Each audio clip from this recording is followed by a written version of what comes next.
দীপুকে একটি জাদুর থালা উপহার দেয়। এই থালায় তুমি যে খাবার রাখবে সেই খাবারই অনেক বেশি সুস্বাদু হয়ে যাবে। ওরে লোভী মহিলা, দাঁড়া, তোকে এমন শাস্তি দেব যাতে আর তুই কখনো লোভ করতে না পারিস। পলাশপুরের একটি ছোট্ট গ্রামে দীপা ও দীপু নামে দুই ভাই বোন থাকতো।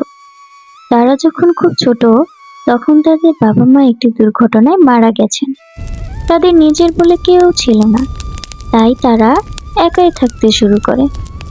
এভাবেই খুব কষ্টে তাদের দিন কাটছিল।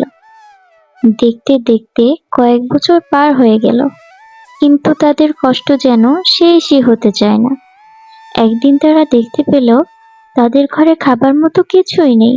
তাই দীপা তার ছোট ভাইকে সাথে নিয়ে তাদের প্রতিবেশী বুড়ি দাদির বাড়িতে যায় কিছু খাবারের খোঁজে। দাদি, ও দাদি, শুনছো কি? একটু বাইরে আসবে? কি হয়েছে রে?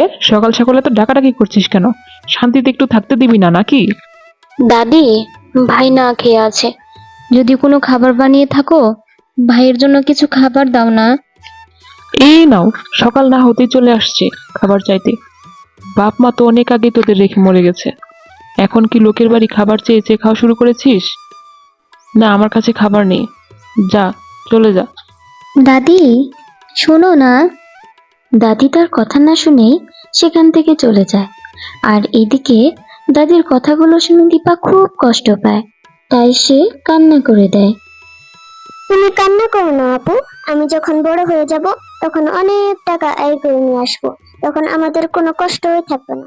আমরা জানি ভাই, তুই একদিন অনেক বড় হবি, অনেক টাকাই করবি, তখন আমাদের কোনো কষ্ট থাকবে না, লোকের মুখের বাজে কথাও শুনতে হবে না। নে চল, আমাদের আর একটু দূরে যেতে হবে, ললিতা কাকির বাড়ি।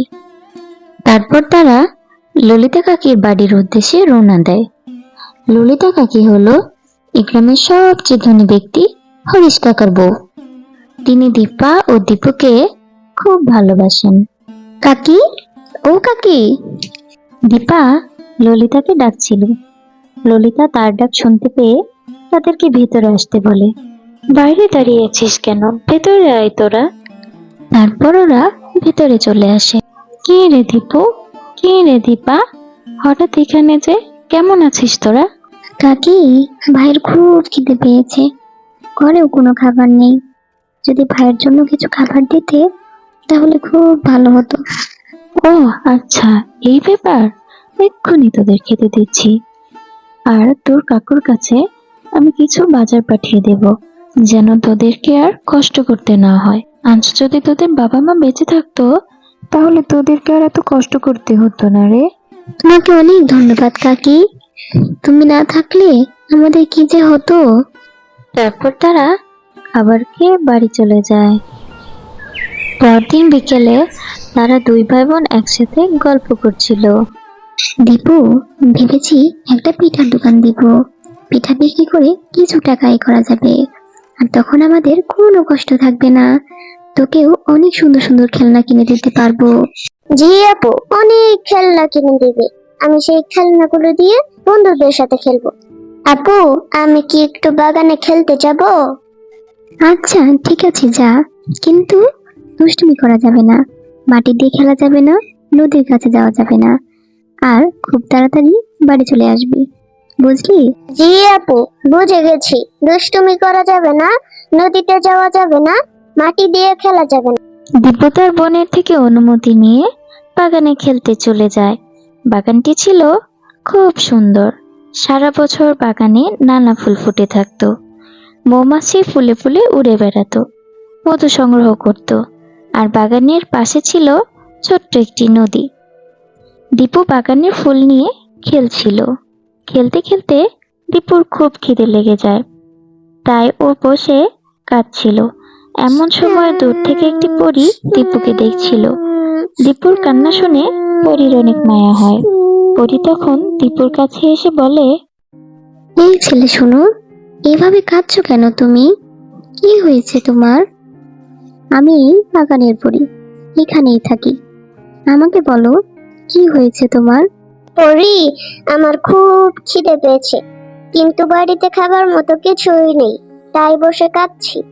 দীপুর কথা শুনে পরী তার জাদুর কাঠি দিয়ে ম্যাজিক করে দীপুকে একটি জাদুর থালা উপহার দেয়। এই থালায় তুমি যে খাবার রাখবে সেই খাবারই অনেক বেশি সুস্বাদু হয়ে যাবে, আর আগের চেয়ে দ্বিগুণ পরিমাণ হয়ে যাবে, সহজে শেষ হবে না। ধন্যবাদ পরি। দীপু, এই দীপু। দূর থেকে দীপার ডাক ভেসে আসে। আপু ডাকছে, এখন আমাকে যেতে হবে। ভাই, তোর হাতে এটা কিসের থালা? কোথায় পেলি এটা?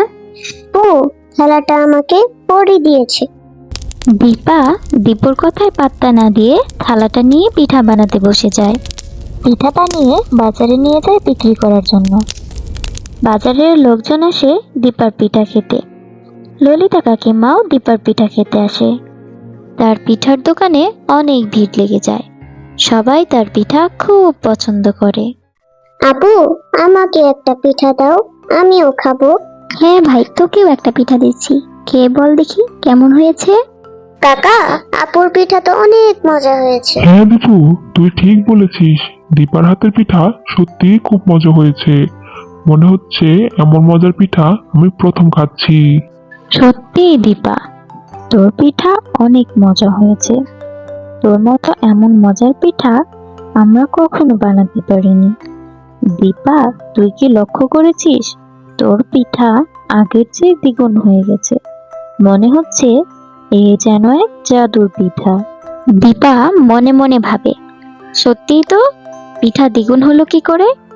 নিশ্চয়ই থালাতে কোনো ব্যাপার আছে।